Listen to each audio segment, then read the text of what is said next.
Ladies and gentlemen, ಸಿದ್ದರಾಮಯ್ಯನವರು ಮುಖ್ಯಮಂತ್ರಿ ಸ್ಥಾನಕ್ಕೆ ರಾಜೀನಾಮೆ ಕೊಡಲಿಕ್ಕೆ ರೆಡಿ ಅನ್ನುವ ಸ್ಫೋಟಕ ಸುದ್ದಿ ಬರ್ತಾ ಇದೆ. ರಾಜೀನಾಮೆ ಕೊಡ್ತೀನಿ, ಆದರೆ ಕಂಡೀಷನ್ ಅಪ್ಲೈ ಅಂತ ಹೇಳ್ತಾ ಇದ್ದಾರೆ. ಏನದು ಕಂಡೀಷನ್?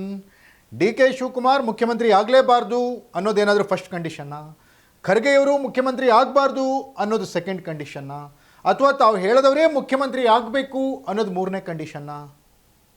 ಯಾಕಂದರೆ ಸಿದ್ದರಾಮಯ್ಯ ಬಣದ ನಾಯಕರು, ಮಾಜಿ ಸಚಿವರು, ಹಿರಿಯ ಶಾಸಕರು ಹೇಳ್ತಿರೋ ಮಾಹಿತಿಗಳ ಪ್ರಕಾರ ಸಿದ್ದರಾಮಯ್ಯನವರು ರೆಡಿಯಾಗಿದ್ದಾರೆ ರಾಜೀನಾಮೆ ಕೊಡಲಿಕ್ಕೆ, ಆದರೆ ಕಂಡೀಷನ್ ಅಪ್ಲೈ. ಏನದು ಕಂಡೀಷನ್? ಎಸ್, ಫೋಕಸ್ ಟುಡೇನಲ್ಲಿ ಈ ಕುರಿತ ಎಕ್ಸ್ಕ್ಲೂಸಿವ್ ಅಪ್ಡೇಟ್ಸನ್ನು ನಾನು ಕೊಡ್ತೀನಿ. ನೆಲ ಜಲ ಭಾಷೆಗಾಗಿ ಪ್ರಾಮಾಣಿಕ ಪತ್ರಿಕೋದ್ಯಮ, ನಾನು ಹೇಮಂತ್. ಎಸ್ ವೀಕ್ಷಕರೇ, ಅಧಿಕಾರ ಹಸ್ತಾಂತರದ ಸಮಯದಲ್ಲೇ 5 ವರ್ಷ ನಾನೇ CM ಅಂತ ಹೇಳಿಕೊಳ್ತಾ ಇದ್ದಂಥ ಸಿದ್ದರಾಮಯ್ಯನವರು ಈಗ ಒಂದು ಸ್ಟೆಪ್ ಕೆಳಗೆ ಬಂದಿದ್ದಾರೆ ಅಂತ ಅನಿಸ್ತಾ ಇದೆ. ರಾಜೀನಾಮೆ ಕೊಡಲಿಕ್ಕೆ ನಾನು ತಯಾರಿ ಅನ್ನುವಂಥದ್ದನ್ನು ಹೇಳಿದ್ದಾರೆ ಅನ್ನುವಂಥದ್ದನ್ನು ಅವರ ನೆಚ್ಚಿನ ಬಂಟ ಪರಮಾಪ್ತ ರಾಜಣ್ಣ ರಿವೀಲ್ ಮಾಡಿದ್ದಾರೆ. ಅಯ್ಯೋ ರೆಡಿ ಇದ್ದಾರ್ರಿ CM ಅವರು ರಾಜೀನಾಮೆ ಕೊಡ್ತಾರೆ, ಆದರೆ ಅಂದ್ರೇನು? ಕಂಡೀಷನ್ ಅಪ್ಲೈ, ಷರತ್ತುಗಳು ಅನ್ವಯ. ಏನು ಷರತ್ತಿದೆ ಹಾಗಾದರೆ ಸಿದ್ದರಾಮಯ್ಯನವ್ರದ್ದು? ಯಾಕೆ ಷರತ್ತು? ಬೇಷರತ್ತಾಗಿ ರಾಜೀನಾಮೆಯನ್ನು ಯಾಕೆ ಕೊಡ್ತಾ ಇಲ್ಲ? ಯಾಕಂದರೆ ಸಿದ್ದರಾಮಯ್ಯನವ್ರನ್ನ 2 ಬಾರಿ ಬೇಷರತ್ತಾಗಿ ಮುಖ್ಯಮಂತ್ರಿ ಮಾಡಲಿಲ್ವಾ ಕಾಂಗ್ರೆಸ್?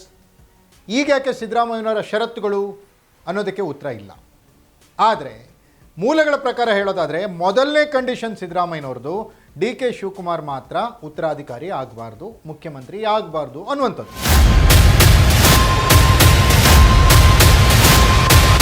ಎರಡನೇ ಷರತ್ತು, ಈ ಡಿ ಕೆ ಶಿವಕುಮಾರ್ ಇಷ್ಟೆಲ್ಲ ಮುಂದುವರಿಬೇಕು ಅಂದರೆ, ಅಧಿಕಾರ ಹಸ್ತಾಂತರದ ಚರ್ಚೆಯನ್ನು ಈ ಮಟ್ಟದಲ್ಲಿ ತೆಗೆದುಕೊಂಡು ಹೋಗಬೇಕು ಅಂದರೆ, ವ್ಯಾಪಕವಾದಂಥ ಚರ್ಚೆ ನಡೀಲಿಕ್ಕೆ ಕಾರಣ ಡಿ ಕೆ ಶಿವಕುಮಾರ್ ಅವರ ಜೊತೆಗೆ ಮಲ್ಲಿಕಾರ್ಜುನ ಖರ್ಗೆ ಅವರು ಕೈ ಜೋಡಿಸಿದ್ದು ಅನ್ನೋದು ಸಿದ್ದರಾಮಯ್ಯನವರ ಮನಸ್ಸಿನಲ್ಲಿದೆ.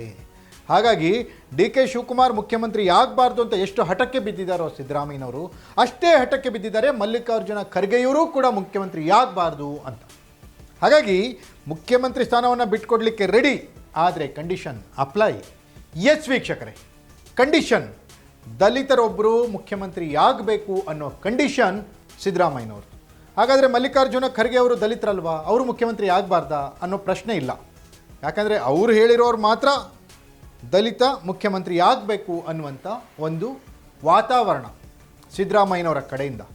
ಪರಮೇಶ್ವರ್ ಅವ್ರನ್ನ ಮುಖ್ಯಮಂತ್ರಿ ಮಾಡಲಿಕ್ಕೆ ಸಿದ್ದರಾಮಯ್ಯನವರು ಪ್ರಯತ್ನ ಪಡ್ತಾ ಇದ್ದಾರೆ.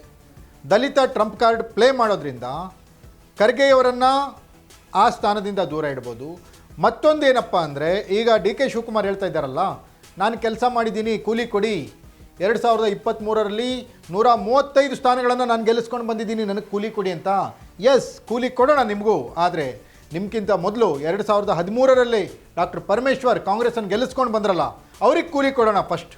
ನಿನ್ನೆ ಕೆಲಸ ಮಾಡಿರೋರಿಗೆ ನಾಳೆ ಕೊಡೋಣ ಕೂಲಿನ, ಮೊನ್ನೆ ಕೆಲಸ ಮಾಡಿರೋರಿಗೆ ಇವತ್ತು ಕೊಡೋಣ ಕೂಲಿನ ಅನ್ನೋ ಲೆಕ್ಕಾಚಾರ ಸಿದ್ದರಾಮಯ್ಯನವ್ರದ್ದು. ಈ ಕಡೆ ಡಿ ಕೆ ಶಿವಕುಮಾರ್ ಕೂಲಿ ಕೇಳಿದರೆ ಪರಮೇಶ್ವರ್ ಅವ್ರು ಕೂಲಿ ಕೊಡೋಣ ಫಸ್ಟು ಅಂತಾರೆ. ಈ ಕಡೆ ದಲಿತರು CM ಆಗಬೇಕು ಅಂದರೆ ಆಯಿತು ಪರಮೇಶ್ವರ್ ದಲಿತರು ಅಲ್ವಾ ಅಂತಾರೆ. ಹಾಗಾಗಿ ಸಿದ್ದರಾಮಯ್ಯನವರ ಹೊಸ ಆಟ ತೀವ್ರ ರೋಚಕತೆಯನ್ನು ಹುಟ್ಟಾಕ್ತಾ ಇದೆ. ಸಿದ್ದರಾಮಯ್ಯನವರು ಇಳಿಲಿಕ್ಕೆ ರೆಡಿ, ಆದರೆ ಕಂಡೀಷನ್ ಅಪ್ಲೈ. ಆ ಕಂಡೀಷನ್ ಏನು ಅನ್ನೋದನ್ನು ಇನ್ನು ಕೆಲವೇ ದಿನಗಳಲ್ಲಿ ಸಿದ್ದರಾಮಯ್ಯನವರು ಬಹಿರಂಗಪಡಿಸ್ತಾರ, ಕಾದು ನೋಡಬೇಕಿದೆ. ಇದಾಗಿತ್ತು ಫೋಕಸ್ ಟುಡೇ. ನೆಲ ಜಲ ಭಾಷೆಗಾಗಿ ನೋಡ್ತಾ ಇರಿ ಫೋಕಸ್ TV.